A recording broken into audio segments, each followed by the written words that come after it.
উত্তরবঙ্গে 3 দিনের সফর শেষ করে কলকাতা ফিরলেন মুখ্যমন্ত্রী মমতা বন্দ্যোপাধ্যায়। ফেরার আগে মুখ্যমন্ত্রী সাংবাদিকদের মুখোমুখি হয়ে জানান, প্রাকৃতিক দুর্যোগ চলছে, সবাই ভালো থাকুক, পুজো ভালো মতো কাটুক। পুজো কমিটিগুলো এখনো ঠিকমতো প্যান্ডেল বানাতে পারছেন না। আপনাদের সকলকে অনুরোধ করব দায়িত্বশীল ভূমিকা পালন করার জন্য, যাতে কোনো জায়গায় কোনো ধরনের ঘটনা যেন না ঘটে।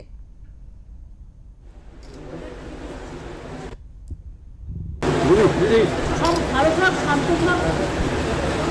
প্রাকৃতিক দুর্যোগও শুরু হয়েছে,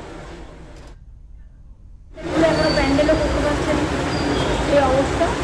আপনাদের সবাইকে অনুরোধ করবো একটা দায়িত্বশীল ভূমিকা পালন করার জন্য, যাতে কোনো অশান্তি